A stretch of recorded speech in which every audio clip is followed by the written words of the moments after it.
when we all come back from Taiwan, we'll start volume 4, following in the Buddha's footsteps. And that starts with a few in-depth chapters about refuge and what the Buddha, Dharma, Sangha are. And then it goes into the path in common with the Theravada tradition, with the Pali tradition, and especially the 37 harmonies with awakening. So we'll be doing a lot on that.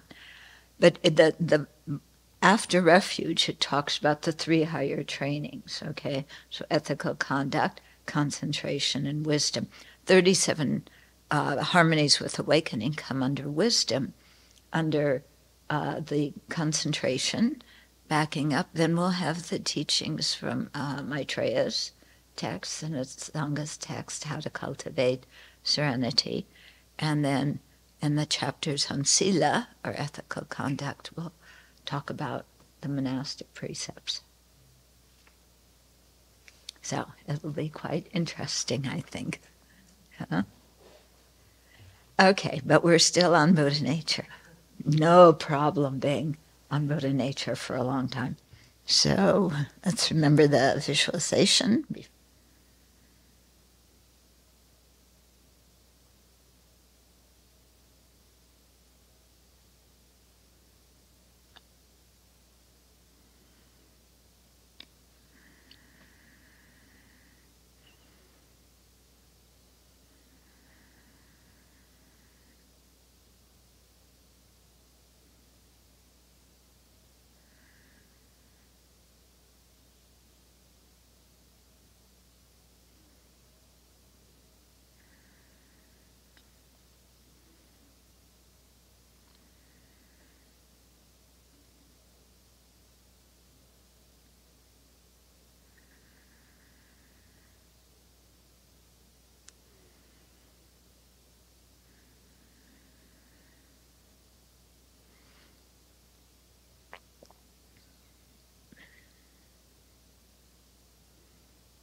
Let's cultivate our motivation.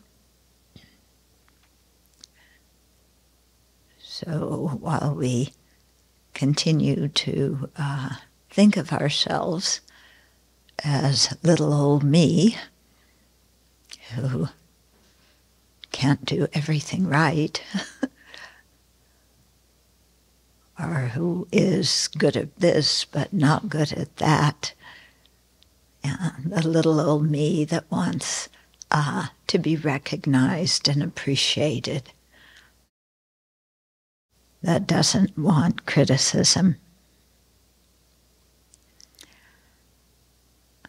So what we think of as little old me with innumerable faults, actually underneath all of that, or we could say within all of that, there's the potential to become a fully awakened Buddha.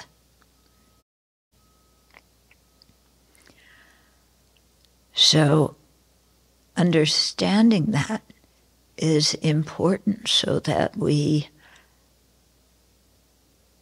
aspire to actualize the path. If we don't think that we can change, then we don't engage in practice. And when we don't practice, we don't get anywhere. And similarly, when we think, I'm little old me, then everybody else becomes little old me. People who are full of faults, who can't do things very well, who are making a mess of the world. And when we have that kind of view of other living beings, then it's difficult to generate love and compassion for them, because they don't seem very appealing at that time. And when we lack love and compassion for them, then we're unable to develop bodhicitta. So you can see that the lack of understanding our Buddha nature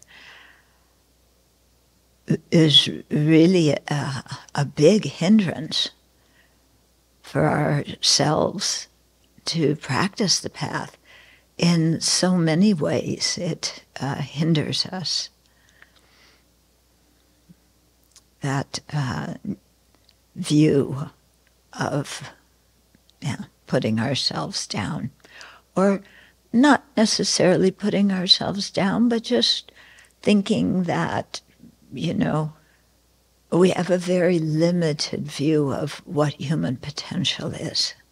We can't see beyond the people that we see in society today.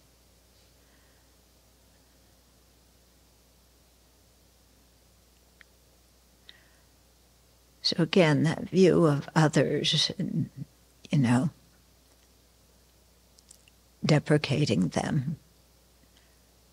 You would think it would harm others, but it doesn't. That view harms us. It inhibits our practice. It inhibits our Buddha potential from growing and being exposed.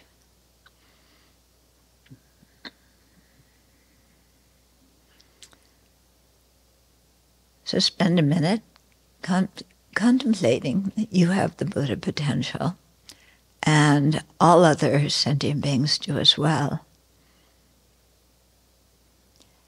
And then see if that helps you to generate some compassion for yourself and for others. Compassion in the sense that all the suffering that we experience and that those around us experience doesn't have to exist. It exists because we don't see our potential, and so we don't do what's necessary to progress on the path. And seeing that sentient beings have that potential but don't use it, then that's a cause to have compassion for them. And from compassion, then bodhicitta, the wish to attain full awakening in order to benefit them, becomes important. So take a minute and make that your motivation.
When we think of people, we think there's a real person there. Yeah? So there's an I in every one of us who is the Buddha nature or has the Buddha nature. Don't you feel like that? Yeah. There's a person, a real person. When you think the potential to become a Buddha, one aspect is the emptiness of the mind. The other aspect is the clear light nature of the mind. Okay. The body is not the Buddha potential because it has its own continuum. The worms have lunch. So in that Buddha potential, between the emptiness of the mind and the clear light nature of the mind, are either of those the person? Who is the person who has this Buddha potential?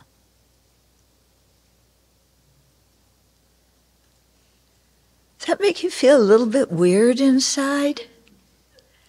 Yeah, that's good. That feeling weird is good. It means we're beginning to understand emptiness. You know? Like, okay, there's a clear light nature, there's the emptiness. But what in the world is the person?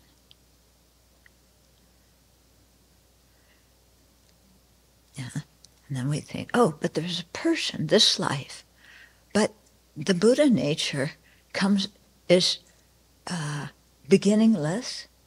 Remember the continuity? It's beginningless and it's uninterrupted. Yeah. And it comes from the past that way, it goes into the future that way. Does the person, does who I am now go into the future? Are any of the people that I see around me, are you going to be in your future life exactly who you are now? No.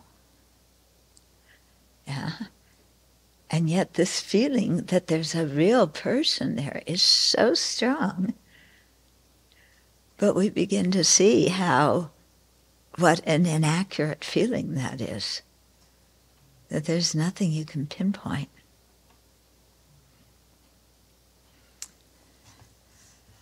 Okay, just a little detour into emptiness that I thought might be interesting. Okay, so we're on page 337, the section that says, "Are we already Buddhas?" Okay, now I'm sure you've heard, because I've heard, well, we are already Buddhas. Yeah, there's the Buddha inside of us, the Buddha with the three kayas, with this infinite compassion, fantastic wisdom. That's all inside of me, ready to go. I just need to take the wrapper off. Yeah? So it's quite easy to have that idea, and we hear that. People saying that. Mm-hmm. Okay. Let's see what His Holiness thinks of that idea. In the Tathagarbha Sutra, the Buddha explained that each sentient being possesses a permanent, stable, and enduring Tathagarbha that is a fully developed Buddha body, replete with the 32 signs of a Buddha. That means the Nirvana Buddha, like Shakyamuni Buddha, is there inside. Okay, and the sutra says so. Okay, but a question arises. If an already realized Buddha existed within us, wouldn't we, therefore, now be ignorant Buddhas? Because we're not omniscient. Yeah, we're ignorant, but there's that Buddha. If we're already Buddha, then we would be ignorant Buddhas. If we were actual Buddhas now, what would be the purpose of practicing the path? There wouldn't be any purpose. You're already a Buddha. If we have the three kayas in there, yeah. So if we were already Buddhas and yet still needed to purify defilements, then wouldn't a Buddha have defilements? Because here we are, we're already Buddhas, but we still need to purify. So then it's a Buddha that has defilements. Okay, if we had a permanent, stable, and an enduring essence, wouldn't that contradict the teachings on selflessness and instead resemble a self or soul asserted by the non-Buddhists. Sure sounds like it, doesn't it? Something that's really me, that inherently existent, pure essence that's already a Buddha fully formed in there. That's who I really am. Yeah, you can, that's a good selling point. Yeah, people will like that. Okay, so Mahamati expressed these same doubts to the Buddha in the Descent to the Lanka Sutra, the Lankavatara Sutra. Okay, here's what Mahamati said. The Tathagata taught by the Buddha in some sutras is said to be clear light in nature. Remember, clear light can refer to the clear and cognizant nature of the mind. It can also refer to the emptiness of the mind. Yeah. Okay. So the Tathagata taught in some of the sutras is said to be clear light in nature, completely pure from the beginning, and to exist possessing the 32 signs in the bodies of all sentient beings. If, like a precious gem wrapped in a dirty cloth, yeah, sounds like one of the 9 similes. Okay, so if, like a precious gem wrapped in a dirty cloth, the Buddha expressed that Tathagata wrapped in and dirtied by the cloth of the aggregates, constituents, and sources, overwhelmed by the force of attachment, animosity, and ignorance, dirtied with the defilements of conceptualizations, and permanent, stable, and enduring. Okay, if that's the Tathagata, how is it this propounded as Tathagata, how is it different from the non-Buddhist propounding of self? Mahamati asked the Buddha directly. Good question. So some Tibetan scholars accept the teaching on permanent, stable, and enduring nature literally, saying it is a definitive teaching. So the teachings are divided into definitive and interpretable. Sometimes interpretable is called provisional. The definitive teachings are those on emptiness, okay? And the interpretable ones are ones on other topics or ones that are on emptiness. But you have, what the Buddha said literally, you can't take, what the Buddha said, the words, you can't take literally. You have to interpret what he was actually meaning when he said those words. When you recite the Heart Sutra, no eye, no ear, no nose, no tongue, no body, no mind, is the Buddha saying that these things are not existent? No, he's saying there's no inherently existent, eye, ear, nose, and so on.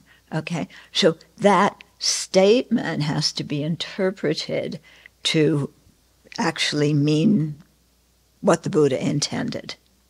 Yeah.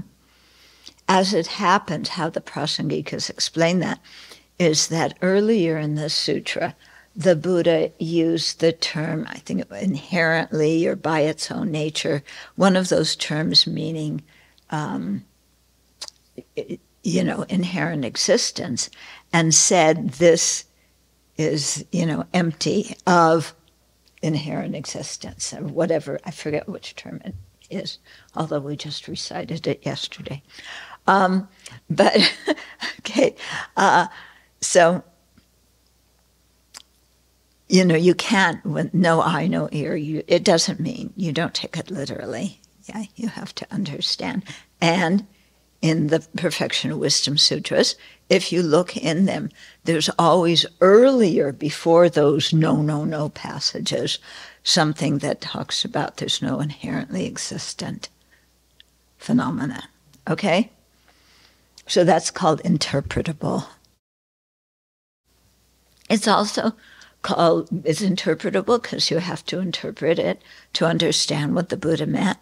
It's also, the term is sometimes translated as provisional, meaning that this is a teaching that the Buddha gave for people who weren't completely ripe in the Dharma, but it was by teaching that it really helped them. Okay, so provisional. Okay, so, yeah. Yes, it is. No, but I was just using, it's not provisional, because it has that thing of inherently existent. But I was just using that passage to say if you extracted that passage and took it literally, it wouldn't work. Okay, yeah, but the sutra is definitive. Okay, so sharing the doubts expressed above by Mahamati, Prasangikas say this is an interpretable teaching. They say this not on a whim, but by examining 3 points. And so these points, they come in the whole discussion, like in Lekshe Ningpo, Tsongkhapa's text, about the difference between definitive and interpretable. Okay. And I think I used them maybe in volume 9, talking about the different tenets. I think I might have had this there. It's somewhere else in the Library of Wisdom and Compassion. I think volume 9. We'll get to it someday. Okay, so the 3 points. First one, what was the Buddha's final intended meaning when he made this statement? So what was his meaning and his final one? What was he really, really meant? So when speaking of a permanent, stable, and enduring essence in each sentient being, the Buddha's intended meaning was the emptiness of the mind, the naturally abiding Buddha nature, which is permanent, stable, and enduring. Yeah? Because the mind is empty of inherent existence and the defilements are adventitious, Buddhahood is possible. So you need those 2 factors, the mind being empty of inherent existence and the fact that the defilements are adventitious. Yeah? If the defilements weren't adventitious, we'd be in big trouble. Okay? And you would probably also assert that the mind was inherently existent if you said that. Okay, then the second point, what was the Buddha's purpose for teaching this? Okay, so the Buddha didn't mean, this literally, that there was a Buddha with the 32 signs in us already. So there was an intended meaning, but what was his purpose in saying that? Yeah. So the Buddha taught a permanent, stable, enduring essence, complete with the 32 signs, in order to calm some people's fear of selflessness and to gradually lead non-Buddhists to the full realization of suchness. Okay, so that's the Buddha's motivation. That's why the Buddha did this. Why? Well, because some people, when you talk about emptiness, they get terrified. Yeah, they think you're saying that nothing exists and they're going to disappear, and this feeling of an I that they're so sure is there isn't there, and they just freak out, and when they freak out, then, they stop practicing. It's too scary. Or, they, what was I going to say? Yeah, they think either nothing exists or, that's their basic fear. Okay. Okay, so that's the, that's the viewpoint of the non-Buddhists.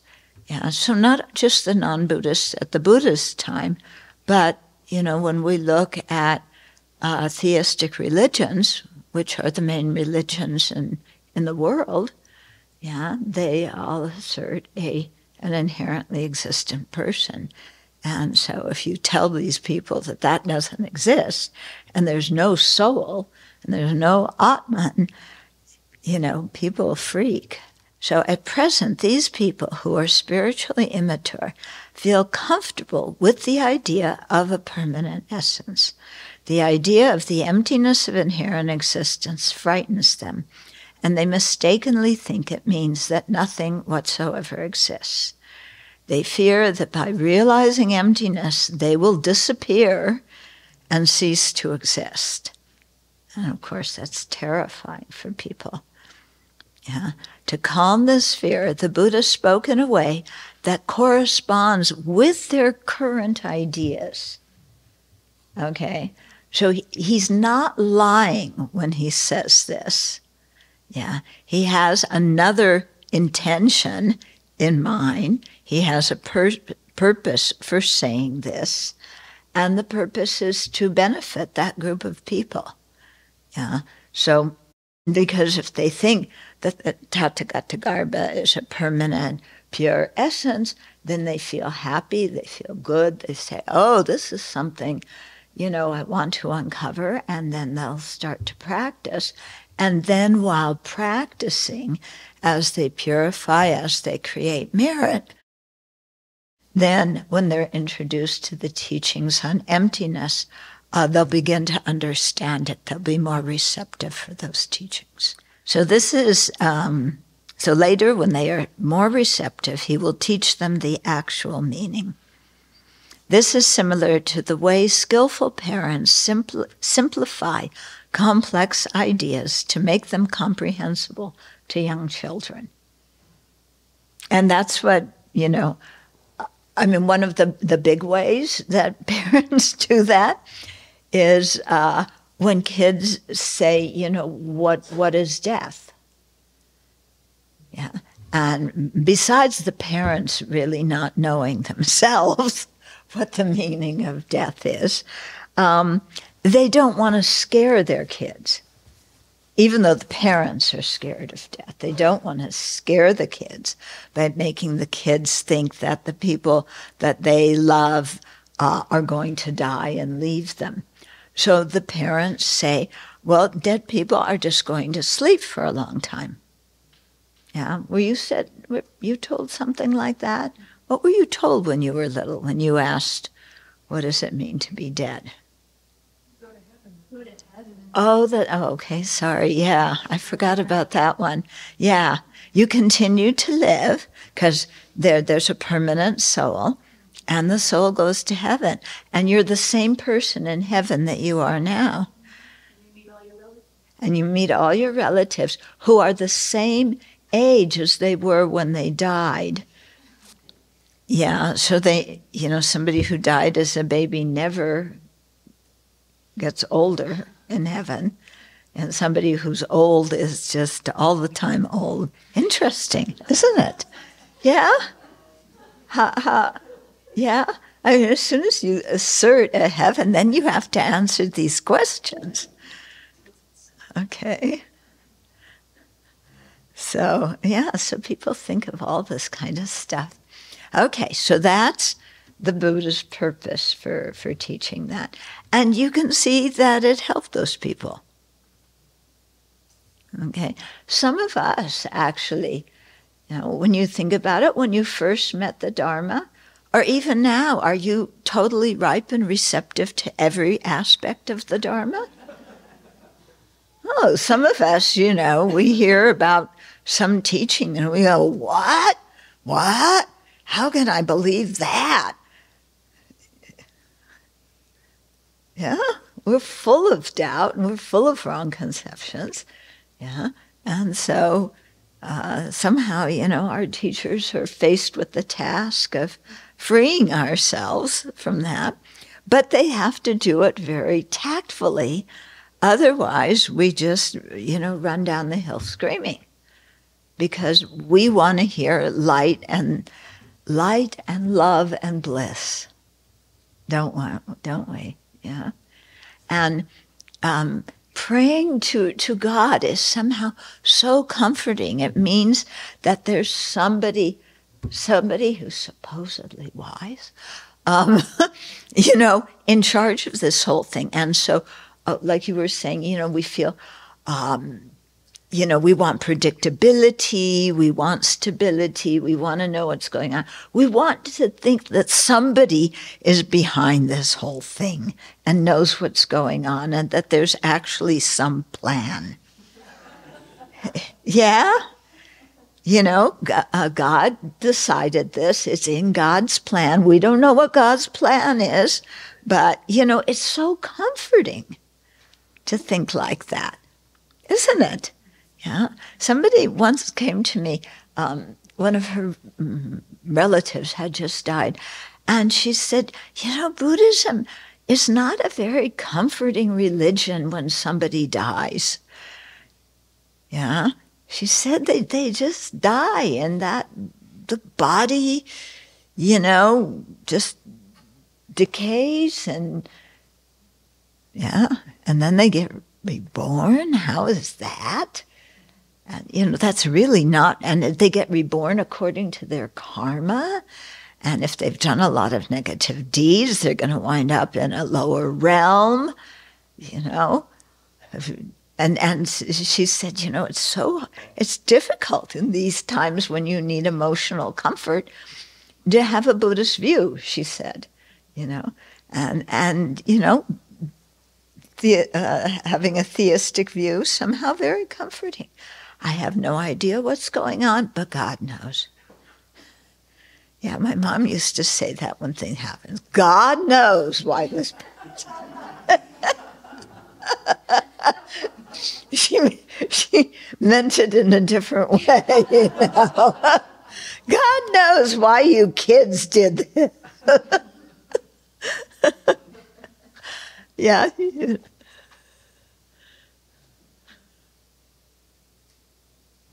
There was this man in Singapore that was telling you that he wasn't sure he wanted to stay Buddhist anymore because as Buddhists we stay trapped in samsara forever. Whereas if he would turn Christian, then he would just go to heaven. Yeah. As if it was just as simple as that. Right. Yeah, it's quite interesting, as if people think that the reality of what's going to happen to them depends on what they believe will happen to them. So if I believe in God and I believe in going to heaven, I'm going to go in heaven. If I'm a Buddhist and I believe in rebirth, and that's what's going to happen to me. Yeah. One of my friends told me that he's a teacher, and somebody came to him one time and said, I'm really afraid if I give up, if I don't believe what the Buddha taught, then I'm going to go to Buddhist hell. But if I continue to believe Christianity, then I'm going to go to Christian hell. No, I think it was the opposite. If I believe in Buddhism, I'm going to go to Christian hell. But if I believe in Christianity, I'm going to go to Buddhist hell. So what do I believe? Yeah. And I thought that was so interesting because the person is believing both of these things and mixing it all together and causing himself a lot of pain. Okay, third point. What logical inconsistencies arise from taking this statement that there's a permanent, stable, enduring self with the 32 signs of the Buddha inside of every sentient being? What are the logical inconsistencies that arise from taking this statement literally? So accepting this teaching on a permanent, stable, and an enduring Buddha nature at face value contradicts the definitive meaning of emptiness and selflessness explained by the Buddha in the Perfection of Wisdom Sutras. Okay, that's it. It contradicts that. Now, why should we believe the Perfection of Wisdom Sutras? Is that just some other thing that the Buddha said, maybe for people who, are still immature and they like hearing about emptiness? It makes them feel good because they're just going to kind of disappear after they die, or, get reborn. So, they have nothing to be afraid of. They're not going to cease. Isn't that just another theory that somebody's making up? Why should we believe that? So what do you say to that? You can prove emptiness through reasoning and logic. Yeah, you can prove emptiness using reasoning and logic. Yeah, proving a creator God, you cannot prove with the reasoning and logic. Okay, so why should we believe what the Buddha said in the Prajnaparamita Sutras? Because when we test them ourselves and think about those teachings deeply, they can pass the fire of reasoning. They can make sense. So that's now we know why, if we didn't before, why His Holiness is constantly stressing using reasoning and logic to figure out what we believe in. And how important it is, so that if some, this is the problem that the Kalamas, okay, in the Kalama Sutra, so many different people, they aren't calamities. So many different quote teachers were coming there, and would teach something and everybody would believe that. Then the next guy would teach something else and they'd believe that. And they were totally confused. They didn't know who to believe. Okay, so, and then the Buddha said, okay, here, I'm going to give you this teaching, and you think about it and you see if it makes sense, and you test it out and you decide from your own experience. Yeah, so that's really good, isn't it? There's no threat that you're going to go to hell if you don't believe, and and nobody tells you should believe because it's written in this and that book. So don't ask too many questions; just believe. Yeah, nobody says that when you come to Buddhism, do they? Okay, so in the Perfection of Wisdom Sutras, the Buddha sent forth many reasonings that refute the view of inherent existence. Furthermore, if this statement were accepted literally, the Buddha's teachings would be no different from those of non-Buddhists who assert a permanent self. The emptiness of inherent existence, which is the ultimate reality and the natural purity of the mind, exists in all sentient beings without distinction. Okay, every single sentient being, including Donnie, including, who were you mentioning this morning? Or somebody was, Bonnie Willis. No, not Bonnie Willis. Anyway, whoever it is you don't like. Who? Vladimir, Donnie, the entire Republican constituency. Across the board, all those people. Okay. Okay, so based on the emptiness of inherent existence, existing in all sentient beings without distinction, it is said that a Buddha is present. Okay, so because the Buddha nature is there, people say the Buddha is present. What is this an example of? Yeah, the result, the cause being given the name of the result. Okay. So, there's no Buddha present yet, but people say it. There's no flowers growing, but on the basis of planting seeds, we say we planted flowers. Same thing. Based on this, it is said that a Buddha is present, but the ultimate reality of a Buddha does not exist in sentient beings. Okay, why not? They just said the emptiness of inherent existence exists in every sentient being. Why are they saying now that the ultimate reality of a Buddha does not exist in sentient beings? Nobody read ahead. Then why? The ultimate nature of a Buddha's mind is undefiled and purified completely, where the ultimate nature of a sentient being's mind is still defiled. Yeah. Why? Why? The ultimate nature is emptiness, which is pure from the beginning. Right, but it's the emptiness of a defiled mind. So there is a difference between the emptiness of a defiled mind, still empty, compared to the emptiness of an undefiled, purified Buddha's mind. Yeah. Okay. People got that? Okay, so while Buddhas and sentient beings are the same in that the ultimate nature of their mind is emptiness, that ultimate reality is not the same, because one is the ultimate reality of a Buddha's mind, the nature Dharmakaya, and the other is the ultimate reality of a defiled mind. If we said that the nature Dharmakaya existed in sentient beings, then we would also have to say that the wisdom Dharmakaya, which is one nature with it, existed in sentient beings. Okay, that would mean that sentient beings were omniscient, because that's what the wisdom Dharmakaya makes one. Okay, so if you said that the emptiness of a Buddha and the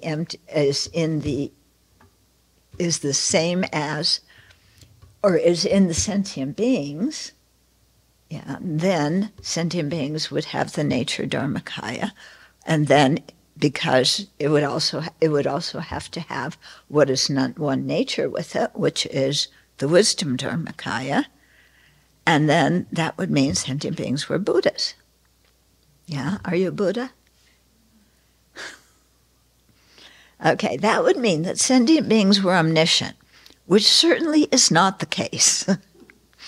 Similarly, if the abandonment of all defilements existed in ordinary sentient beings, there would be nothing to prevent them from directly perceiving the natural purity of their minds. They would directly realize emptiness.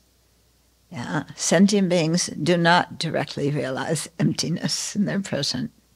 I mean, ordinary sentient beings don't. Okay. One time, Lama Zopa was teaching it at Vajrapani, and one monk was there. He was a rather plump monk, and he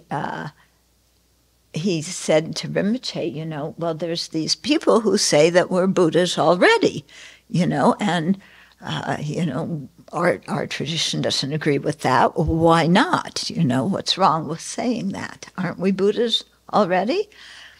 So Rinpoche said, okay, let's say that in a future life, you're going to be born as a woman. And as a woman, you get pregnant. So in the future, you're going to be a pregnant woman. Does that mean that right now, you're a pregnant woman? And this monk said, no, I'm just a fat monk. Yeah, but that's, it's a good analogy, isn't it? If you were going to be that in the future, which would mean that's what you are right now. Yeah. Okay. Some people say the Dharmakaya with two purities, the natural purity and the purity of the abandonment of defilements, so this is talking about the nature Dharmakaya, exists in the mind stream of sentient beings. But because sentient beings are obscured, they don't perceive it. Okay? So, the emptiness of the mind, the true cessations of the mind, all that exists in sentient beings' mind streams already. If that were the case, then, but those it's already there, but those sentient beings' minds are obscured. Okay? So His Holiness says, if that is the case, then whose mind is purified and who attains the freedom that is the purity of sentient beings? Because if you look at it, if sentient beings had the Dharmakaya and were a Buddha, then you're saying that the Buddha's mind needs to be purified? Or if you say the nature Dharmakaya is in sentient beings, then why would sentient beings' minds need to be purified? Okay? So either way, when it says whose mind's getting purified, yeah, is it a Buddha's mind that's getting purified? Well, that doesn't make sense because a Buddha's mind is already pure. If it's a sentient being's mind, yeah, but it has the nature Dharmakaya, then, yeah, what's the use of purifying? Okay, so if sentient beings already possess the Dharmakaya, there is no need for them to practice the path and purify their minds, because from the beginningless time, their minds have been free of adventitious defilements. Yeah? So when you're reading this, you can see the arguments that are being used, to really prove and hone us in so we get a much clearer idea of what Buddha nature is. Because we see, if you say this, this, this, then that can be refuted because you have all these logical inconsistencies. Yeah? You would have to say that fat monk was already a pregnant woman. Yeah? So, yeah. Okay, so if that were the case, then whose mind is purified and who attains the freedom that is purity of all defilements? If sentient beings already possess the Dharmakaya, there is no need for them to practice the path and purify their minds, because from beginningless time their minds have been free of adventitious defilements. Yeah, and if they're already Buddhas, then again, no reason to purify the mind. Okay, so the assertion that a Buddha complete with the 32 signs exists within the continuums of all sentient beings echoes the theistic theory of an eternally pure, unchanging self, doesn't it? And that theory is what people hang on to. It's something very emotionally supportive for people, I think. Yeah? Doesn't make any sense, but that doesn't matter. Yeah? I mean, we think that we're rational beings, but I think we're so often governed by our emotions. And what makes us feel good, then we develop a explanation why that's the proper thing. Yeah. And then we say we're using reasoning and logic. Yeah. If the 32 signs were already present in us, it would be contradictory to say that we still need to practice the path to create the causes for them. Something exists, you don't need to create the causes for it. It already is there. If someone says that the causes are already in us in an unmanifest form, and they just need to be made manifest, aha, who says that? The Samkhyas, okay? That resembles the Samkhya notion of arising from self. Remember what Chandrakirti or Nagarjuna in his first verse in the Karikas, nothing whatsoever at any time is born from self, other, both, or causelessly. Okay, so that would resemble the Samkhya notion of arising from self, because even though existing, this Buddha would need to be produced again in order to be made manifest. So if something that exists needs to be produced again, to become manifest, then there's endless production, because after that it still needs to be produced again to exist, and still needs. And okay, so this is one of the defects of asserting production from self. Production from self means that the cause is present at the time of the result, yet still produces that result. But, that doesn't make any sense. Causes always come before results. So Nagarjuna and his followers soundly refuted production from self. Okay, so now the sutra continues with the Buddha's response to Mahamati. Mahamati, my teaching of the Tathagatagarbha is not similar to the propounding of a self by non-Buddhists. Mahamati, the Tathagatas,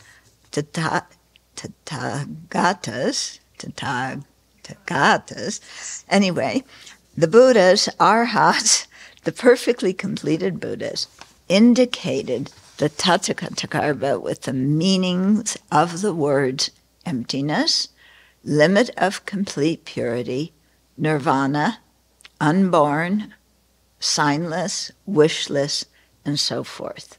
Those are all synonyms for emptiness. They do this so that the immature might completely relinquish a state of fear regarding the selfless, and to teach the non-conceptual state, the sphere without appearance. So here, the non-conceptual state does not mean blank-minded meditation. Yeah, it's referring to when you have a direct realization of emptiness. There's no conceptual mind at all functioning at that time. So here we see the Buddha skillfully taught different ideas to different people according to what was necessary at the moment and beneficial in the long term to further them on the path. Yeah. And the Buddha does this in many situations, and our teachers do this too. And sometimes it's very puzzling to us because one of our Dharma friends will come and say, oh, the teacher just said I should do da-da-da-da-da. And then we think, oh, they want everybody to do that, But, they don't necessarily. They said that to that person and to another person if the other person asks the same question, because they have different karma, different personality, and so on, they're going to get a different answer. And then we get confused. Oh, Lama said this to so-and-so and that to so-and-so. And, Lama told, Susie over there to do 1,000 nunes. And he told Johnny over there, just to meditate on the Lam Rim every day. And why, Why? Shouldn't Johnny also do 1,000 nunes? Shouldn't Susie meditate on Lam Rim? Mm-hmm. Ajahn Chah has a nice example for that. He says, if somebody's walking along a narrow path, well, not so narrow, but, a path, not too wide, and there's a cliff on this side and a cliff on this side, yeah. If somebody were walking too close to this edge, yeah, and somebody saw that, they'd say, go left, yeah. But if the person were walking too close to this side, they'd say, go right. So saying different things to different people, but the purpose was to help both of them and protect both of them. Mm-hmm. Okay. We also learn from this that we must think deeply about the teachings, exploring them from various viewpoints, and bring knowledge gained from reasoning and from reading other scriptures to discern their definitive meaning. The purpose of learning about the Buddha nature is to understand that the mind is not intrinsically flawed, and that, on the contrary, it can be perfected. It is not just that the mind can be transformed. there is already a part of the mind that allows it to be purified and perfected. Understanding this gives us great confidence and energy to practice the methods to purify and perfect this mind of ours, so that it will become the mind of a fully awakened Buddha. Okay, so that's why the Buddha taught this. Yeah, and you notice, that this is to help people practice the path. So the Buddha didn't say, there's light and love and bliss, and just follow the light in your life. The Buddha didn't do that. He taught things that we needed to think about and we needed to put into practice. He didn't say, just go and get a lot of blessings and collect a lot of protection cords, and get a lot of, sit there during a lot of initiations. He didn't say that. He laid out a path. He didn't say just sit and pray. Buddha, Buddha, Buddha, please, I want to become awakened. Please, Buddha. Yeah, please make it happen. I'm going to take a nap now. Yeah. It's like, the Buddha, we can get blessings. How do we get blessings? What is a blessing? Yeah, the chief way that the Buddhas help us is by giving us the teachings. It's by hearing teachings that we have the power to transform our mind. It's not by sitting there, and it's not by, taking blessed water and these kinds of things. All those things are props, and they help. But, alone, they're not going to do it. Okay, the reflection. So first point, what does it mean to say that pristine wisdom abides in the afflictions? Okay, so this is making you remember.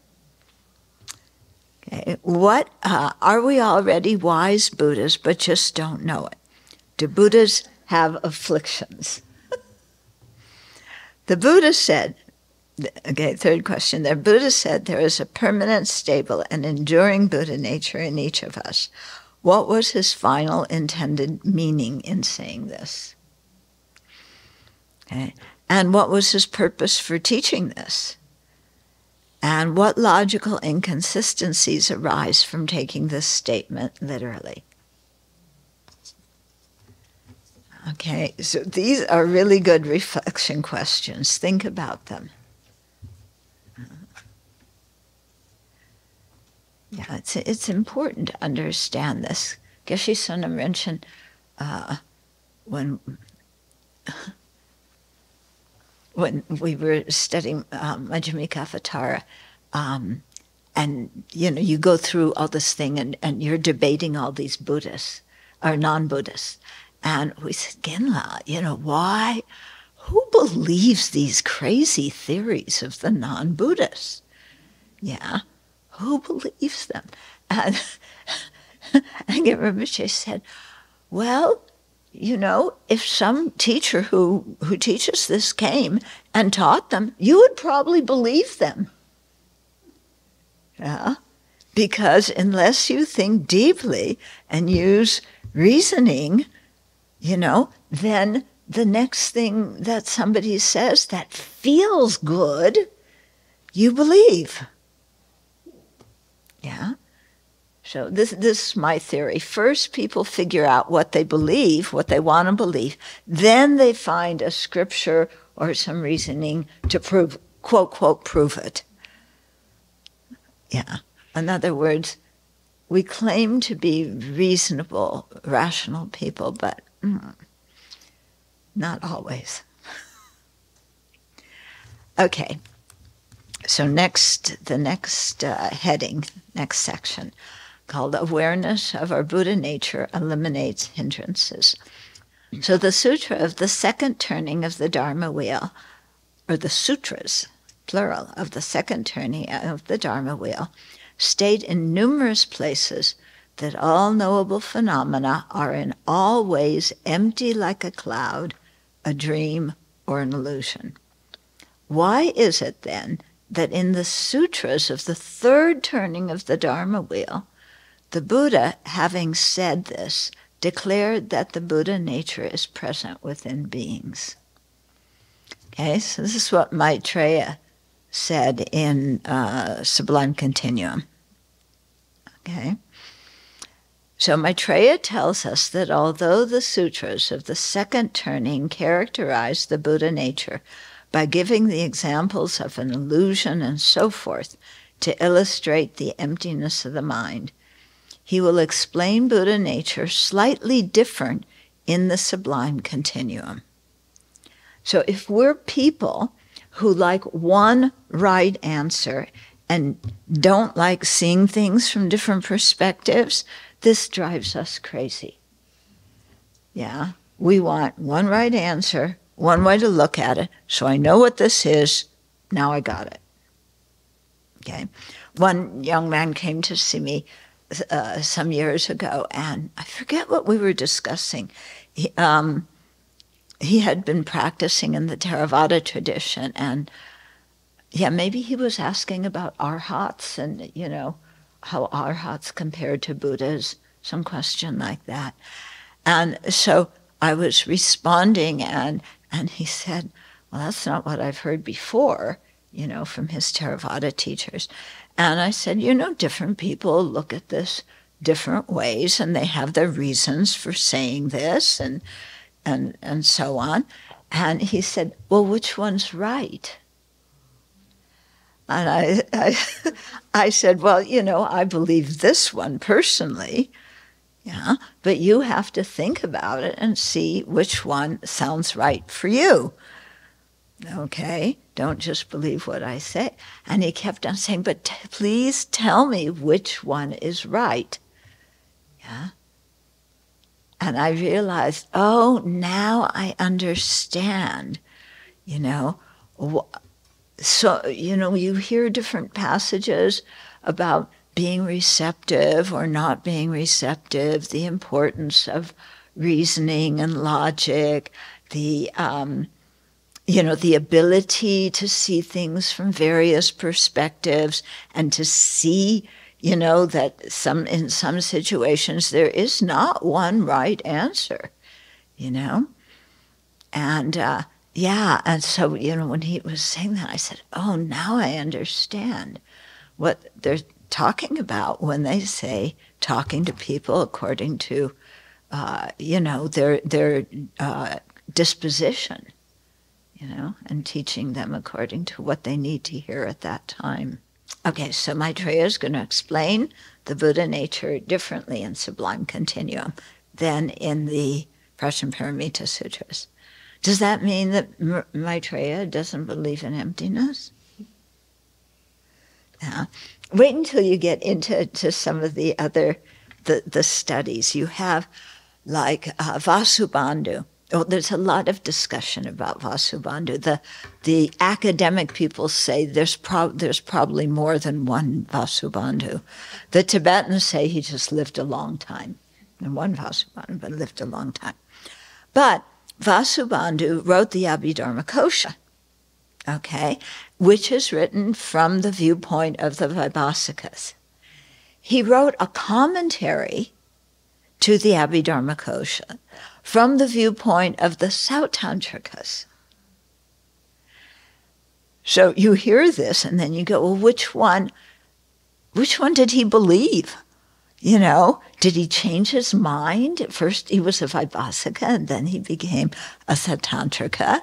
But actually people say that his final view was Chittamadran. Yeah, because the Sangha was his brother, and the Sangha, bumped him up and got him to be at least holder of the Mahayana tenets, So, so what do I believe? The Abhidharmakosha or the commentary, which interprets things differently. Yeah, they're written by the same person.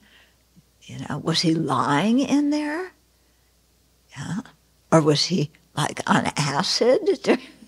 So he could, you know, or did he have dementia? So when he wrote the commentary, you know, he forgot what he said in the root text. You know, what's going on here? No, that's not none of those reasons. Yeah, they say he was being skillful, you know, for the groups of people who believe, you know, in those tenet systems, and who, for believing in those systems, you know, that helps them. Okay, so this is so when Maitreya says that he will explain the Buddha nature slightly different in the Sublime Continuum, this is a clue implying that he will emphasize the clear light mind being the Buddha nature. This may cause some people to doubt. The Buddha taught emptiness extensively in the second turning, saying that that was the Buddha nature. Yeah?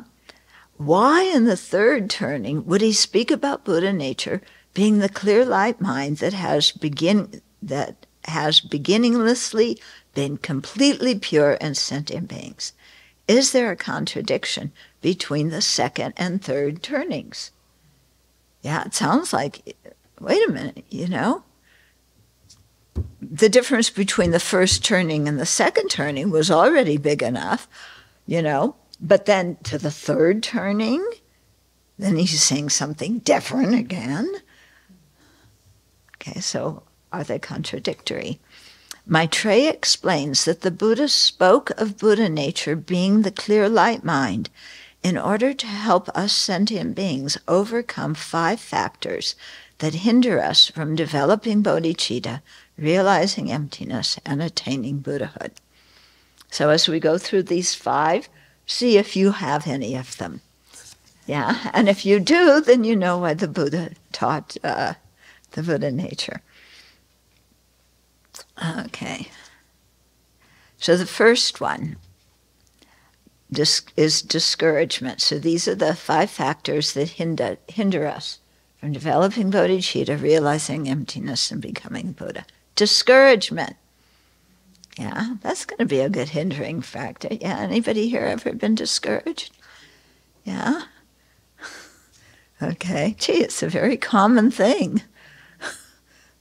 Discouragement makes us believe that awakening cannot be attained. Because we don't know that the Buddha nature exists in us, cynicism and a lack of confidence prevent us from generating bodhicitta. Even before beginning to practice the path, we give up and don't make an effort. That's true, isn't it? When we get discouraged, it's like, yeah, why should I do anything? You know, and this is when you start skipping sessions, isn't it? One of the reasons for skipping sessions. Why should I, you know, I don't know if I really believe this, and you know, this all seems contradictory, and I'm just little old me. I can't do anything very good, very well. Yeah, so, yeah, why try? Yeah, I'm going to go out and plant grass seed. Yeah. Yeah, you do something useful. You think we don't need somebody to plant grass seed out there? I'm going to go out there, and all the bumps in the road from the tires going over it, you know how it's like a rocky road out there? I'm going to rake all of the sand and the mud and make a nice flat surface road for everybody to walk on and try on. Okay? That I can do. Going to session, useless. I can't become a Buddha anyway. I can't concentrate. I fall asleep. I don't know if I really believe this. Anyway, and I'm sitting in a room, and everybody else in that room is in samadhi. Because I open my eyes, you know, and look around, and they're all like this. You know, funny, I'll open my eyes and look around and I see a bunch of people like this. You know, even chanting prayers. I noticed, you know, some people, they're chanting, they know the prayers by heart. Namo Benza Setyamuni Fo Namo Benza Setya, you know, just totally looking around the room, chanting. No, but none of you do that, except I won't mention names. But, okay, we better get back on topic. So discouragement, discourages us. Yeah, and then we just give up. We don't try. Yeah, we get cynical. Okay, second factor that impedes us is having arrogant contempt for those we consider inferior. Anybody have that from time to time? You know, I know the Dharma so well. I'm such a good practitioner. Those people, full of wrong views. How can they possibly believe that? So stupid. Yeah. Okay. So, having arrogant contempt for those we consider inferior comes from not knowing that the Buddha nature exists in others. With derision, we judge and disparage others, abandon love and compassion, and abstain from engaging in the bodhisattva practices. So that's true, you know. If we don't understand that everybody has the Buddha nature, we dream up all sorts of reasons why we're better, because we really are better, you know. We need to put on this thing of looking humble, you know, because in Buddhism, it's not so good to look arrogant. You know? Yeah, that's not a trait you want to display. So, you know, you look humble. Yeah, you look so humble. Oh, I don't know this. I don't know that. Yeah, but inside, you know, I'm doing a real good job of being humble. But I'm also showing how smart I am at the same time. Yeah? You can do that at the same time. You know this and you know that. You can answer this question, that question. Yeah? But I really don't know anything, and, you know, I'm just the little me. Yeah. But you know less than I do, and you're really dumb.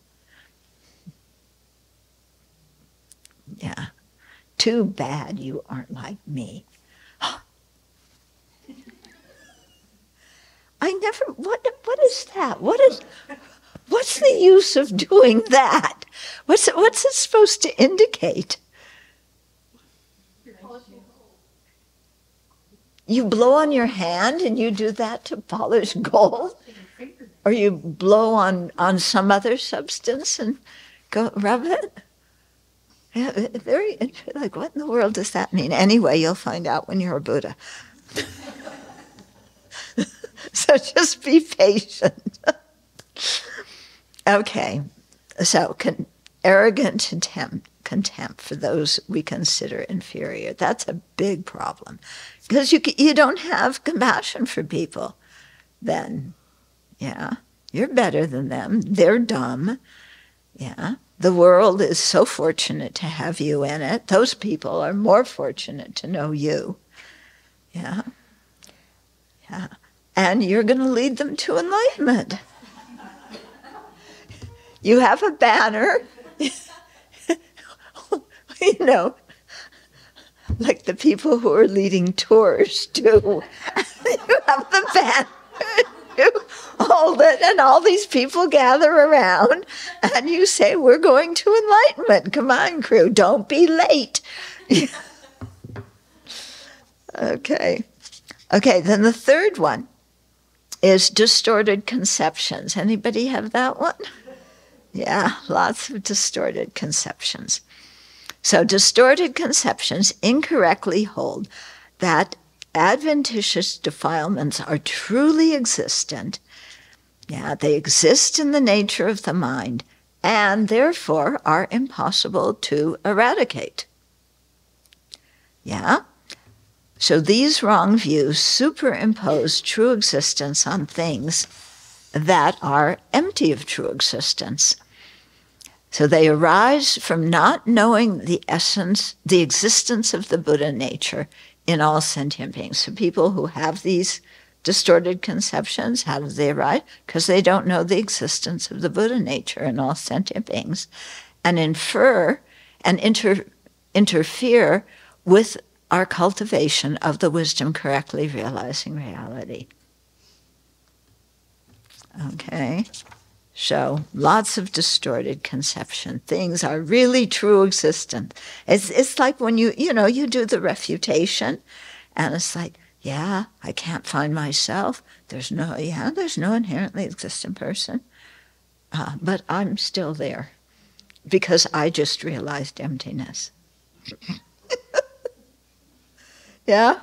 And I'm going to go tell everybody all about my realization of emptiness. Yeah. And then the Buddha appeared to me. Yeah. Buddha said, hi. I've realized emptiness. So I hear you've realized emptiness too? And we'd say, yes, sir. Okay, then the fourth factor that impedes us, denigrating the true nature. So that means to deny the existence of the Buddha nature, or to think the Buddha nature has not been present beginninglessly. Okay, so you're denigrating the existence of the Buddha nature. Yeah. So this is... we might say, I don't have the Buddha nature. Everybody else may have it, but I don't. That's another way that we make ourselves special and different from other people. Okay, so we might say that, or we might say, well, if I've been in samsara beginninglessly, clearly I don't have the Buddha nature beginninglessly because I would have done something positive to get out of samsara by now if I had the Buddha nature. So Buddha nature is something that gets added on to me. I went to this Lama, yeah, and I knelt down and offered a kata, yeah, and a thing of incense. And then the Lama put his hands on my head. And I felt electricity going up and down my body. And then I knew, I've got it. Okay? So that person's not denigrating the true nature. But, somebody else could come along and say, since when have you had that?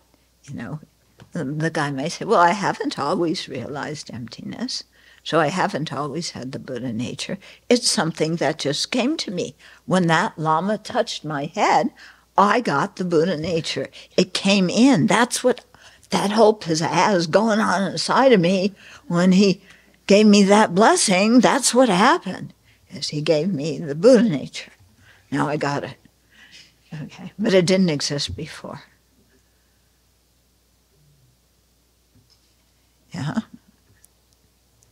Yeah? Anybody ever think that? Yeah? Mm-hmm. Okay, then the fifth one, interfering factor, is self-centeredness.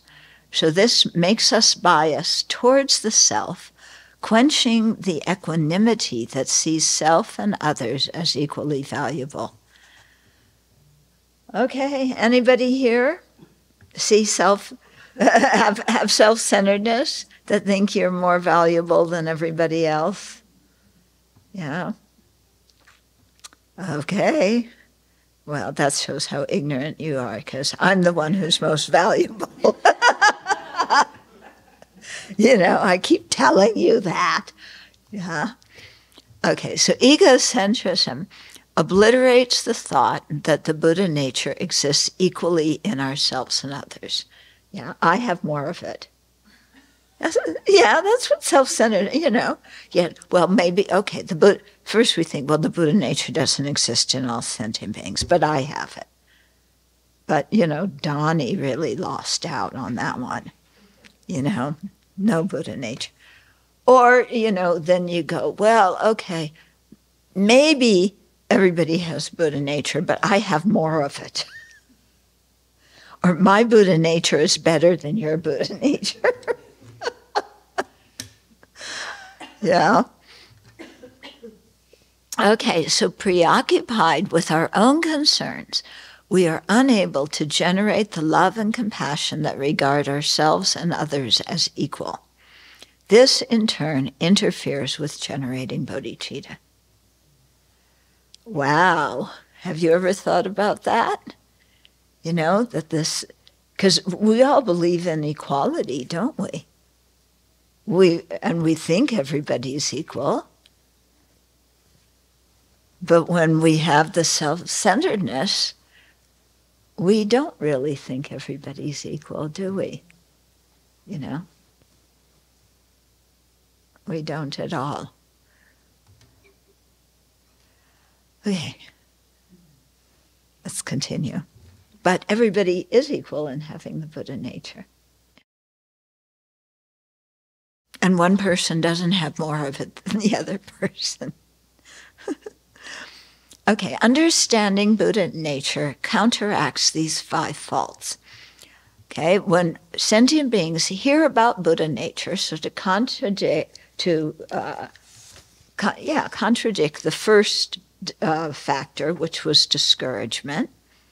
Yeah, joy, not discouragement, arises in our mind because we know dukkha can be overcome. So if we, have some belief based on reasoning that the Buddha nature exists, then we feel joyful and not discouraged. Okay, to overcome the second one, which is arrogant contempt for those we consider inferior. So in place of contempt, having an understanding of Buddha nature, arises respect for the Buddha and sentient beings who have this great potential. So can you imagine how much that would change our outlook on the world? I mean, not only respecting the Buddha, but then when we looked around at all these people, we would respect them because they have the Buddha nature. Yeah, they have that potential. One day they will become Buddhas. Yeah, imagine looking at the world like that. Imagine you read the news, and you're reading it through the eyes of all these people have the Buddha nature. And then it would be it'd be hard to have contempt for them. And it would be hard to really believe that this world is, the world's in bad shape, but you wouldn't say, oh, everything is bad and everything's going down the tubes. Yeah. There would still be a lot of hope, a lot of optimism.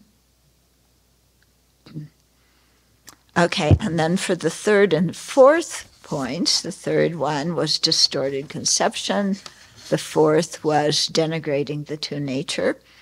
Okay, so that one is overcome by analytical wisdom that correctly views reality, and that wisdom abolishes superimpositions and denigration of the actual nature, replacing it with liberated wisdom.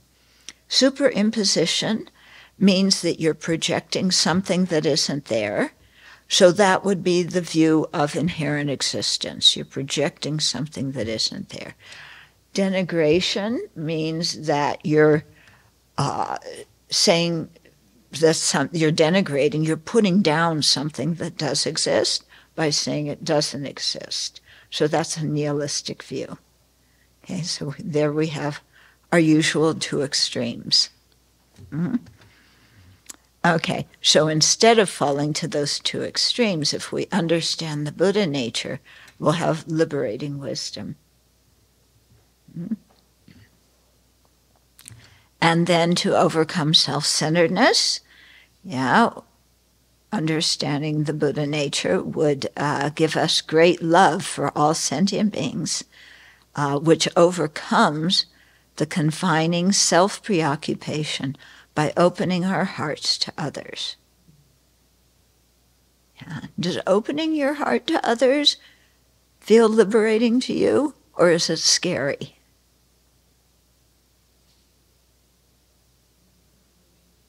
Yeah?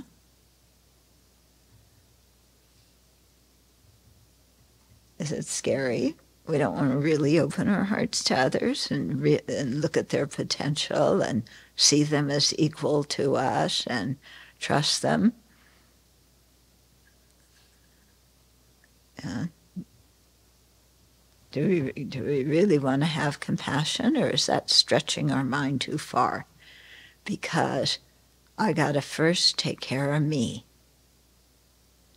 Yeah, I am most important. Right? Yeah. And they say if you don't take care of yourself, who's going to take care of you? So it's good to be self-centered. And being self-centered, then you compete with others, which is really good because then everybody does their best to win and to be the best. And that's how human nature and human society progresses, is through this competition of everybody themselves wanting to be the best. I mean, when you study economics, that's what they tell you. Yeah?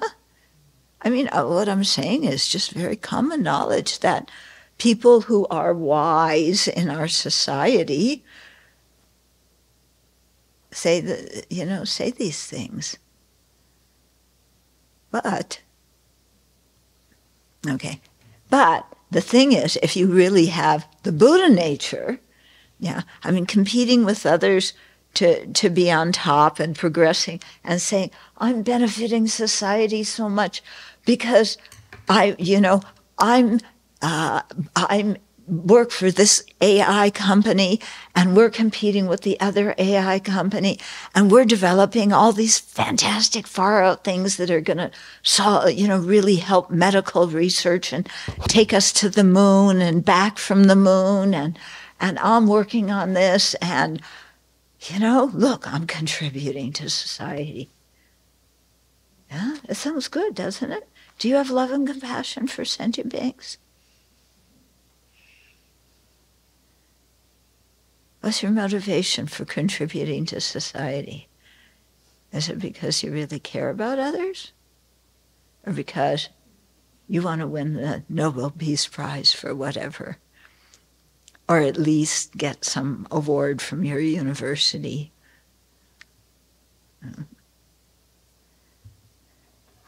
Okay.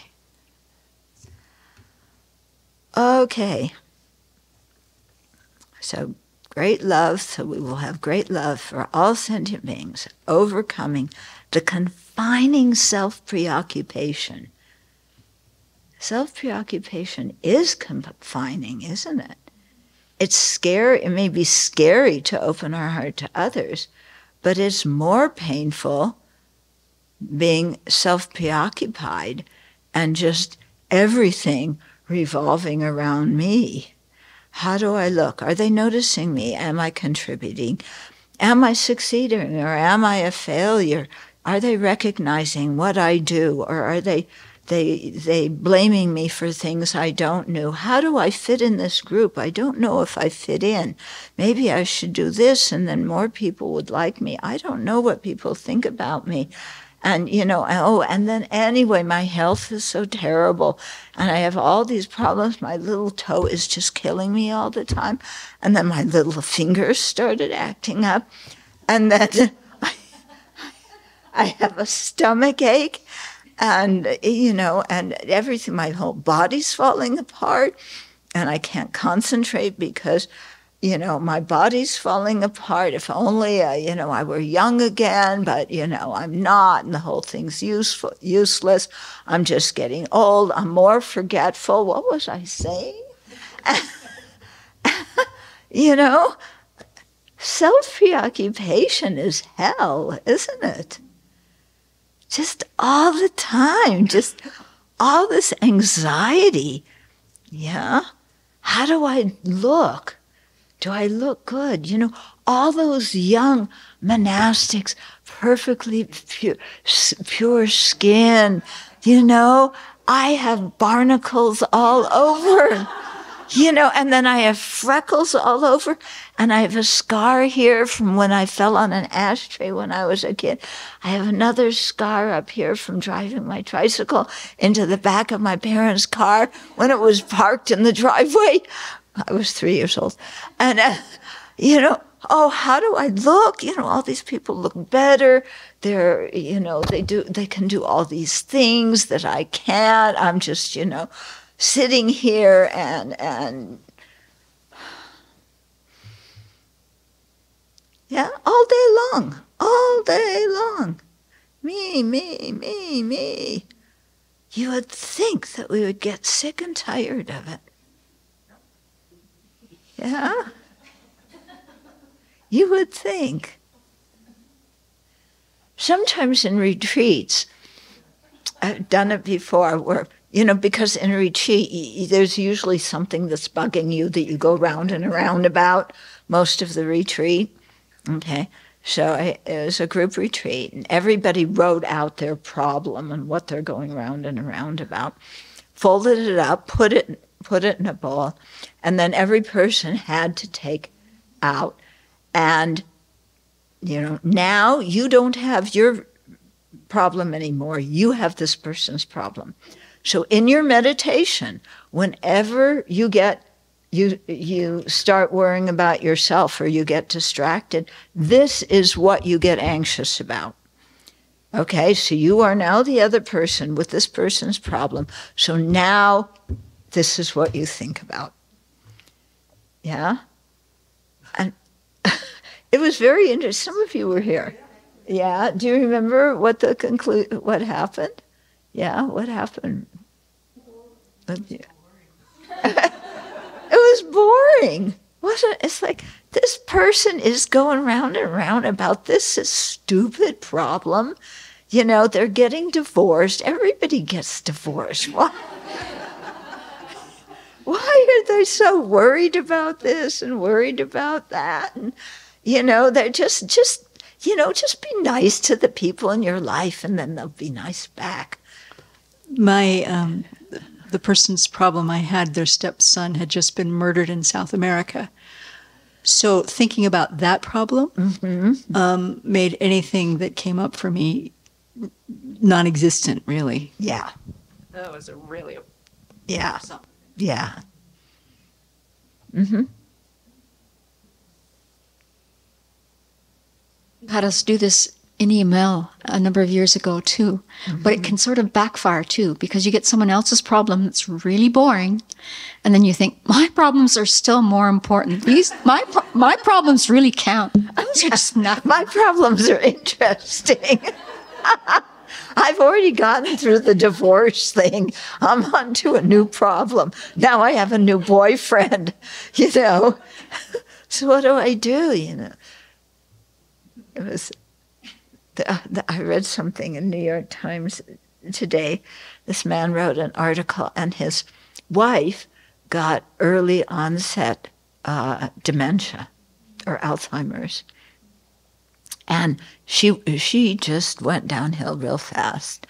And so she was about, starting when she was like 59, 60. And she was gone. Before she got so bad, she said to him, find somebody else. And he said, no, I'm going to take care of you. So she's going downhill. Sometimes she recognizes him, sometimes not. Anyway, he meets somebody else. And he's still taking care of his wife. He's very dedicated to her. and doesn't want to just leave her. But he's also in love with somebody else. And it was Thanksgiving, and so he had his wife and his girlfriend both at the Thanksgiving meal. That was an interesting one. Meditate on that when you get distracted. Well, you know, does your wife recognize this as a girlfriend, or what? You know, what does the girlfriend think of your, you know, still caring about your wife? And what about the kids? You know, because the kids from their marriage and the kids from the girlfriend had before, you know, they're all together.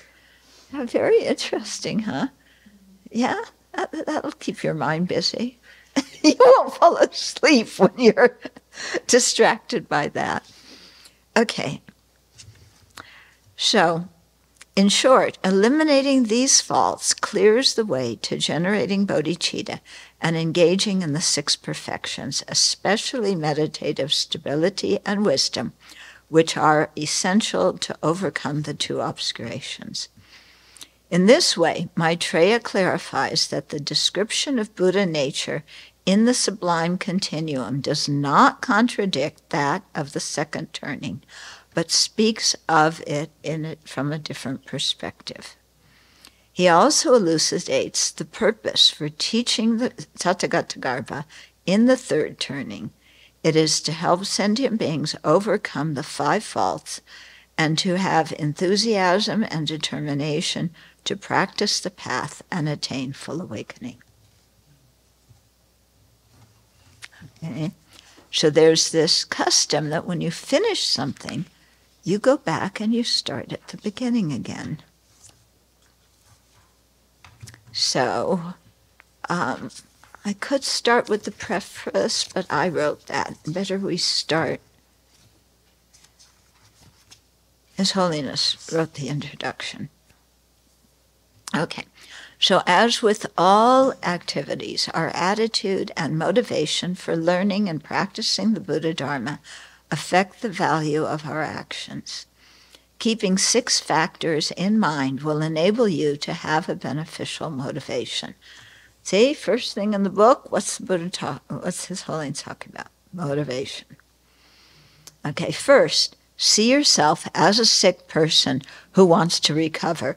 See, I told you my little toe, my little finger, my stomach, you know. Yeah, I told you I was sick. Yeah, that part I can do. Okay, so see yourself as a sick person who wants to recover. Our illness is cyclic existence and the dukkha, unsatisfactory circumstances that permeate cyclic existence. Oh, it's not my little toe and my little finger and my stomachache, but it includes them. Dukkha includes being subject to birth, aging, sickness, and death under the influence of afflictions and karma, as well as not getting what we want, being separated from what we love, and encountering problems we don't want. True, isn't it? Seeing ourselves as ill, we will approach the teachings with sincerity and receptivity. Second, regard the teacher as a kind doctor who correctly diagnoses our illness and prescribes the medicine to cure it. Our samsara is rooted in mental afflictions, the chief of which is ignorance that misapprehends the ultimate nature of reality, of phenomena. Although we want happiness, our minds are continually overwhelmed by attachment, anger, and confusion that cause us misery here and now and create the karma for future lives. Okay. Third, are these sounding familiar to you? Good. Third, see teachings as medicine to cure our illness. The Buddha prescribed the medicine of the 3 higher trainings in ethical conduct, concentration, and wisdom, and the medicine of bodhicitta and the 6 perfections: generosity, ethical conduct, fortitude, joyous effort, meditative stability, and wisdom. Fourth, understand that practicing the teachings is the method to heal. When we are ill, we naturally respect the doctor, trust the medicine, and want to take it, even if it doesn't taste so good. Okay? If we second guess the doctor or complain about the medicine, we won't take it. Similarly, if we don't respect the Buddha and the Dharma, we won't practice. Likewise, if we have a prescription but don't fill it, or fill it but don't take the medicine, we won't recover. We must make an effort to learn and practice the Dharma and not simply collect statues, texts, and prayer beads. Curing the illness is a collaborative process between doctor and patients. We must both do our parts. Okay? So we start reading again as a auspicious thing to again go through the book. Okay, questions, comments? Anything? So, Venerable, before we say the prayers, I was asked to just, for 30 seconds, to say something, how important this book has been to the community. His Holiness, the Dharma is so distilled when he teaches. I mean, he's got it in his very core of his being. And for those of us in the community, maybe beyond this, we need you to unpack it for us. And since April 9th of 2021, you have been unpacking this book almost 3 years. Really? And that has been the treasure. And it's helped us, I think, at some level to understand samsara, maybe more clearly where we are, what our situation is. Nirvana, to see the possibility of freeing ourselves and the step-by-step process.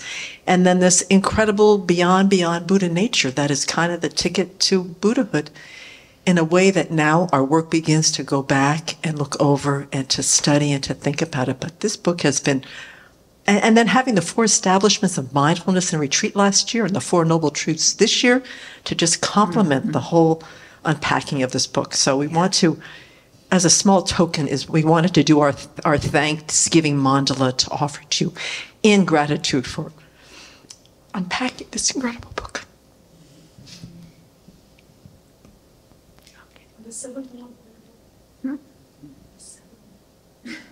There are 7 more. Yes. 7 more books. Oh, yeah. Yeah, there's 7 more volumes. For 21 years. Yes. Okay. Yeah, okay. It's 20. 3 times 7 is 21. Yeah. And then we got to start over again and do all 10 again. You Okay. should just teach every day. Just go for it. Yeah.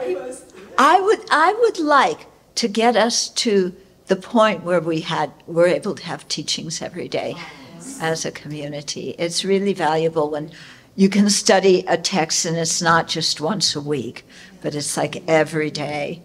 What causes do we need to do? Yeah, people from Singapore should just quit their job, come and live here for the next 5 years, study this every day. Yeah. Once a week. Yeah, you say it into the microphone so that they hear it. Okay, Singaporean, she's... Yeah, no, Singaporeans, we can't just have the teaching every week. I want to highly recommend that you should quit your jobs, tell your kids to, I don't know, go on holiday or whatever. And you should move here, and then we study the Library of Wisdom Compassion every day for the next minimally 5 to 10 years. Every day. Okay? Very good.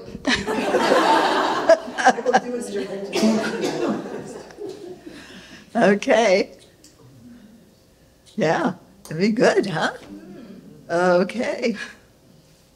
We'll have to build another building. No, we're not building another building. They'll build the other building. Come here, have teachings every day, and build another building. They can sit on the tent outside. We'll put the PA system. Okay.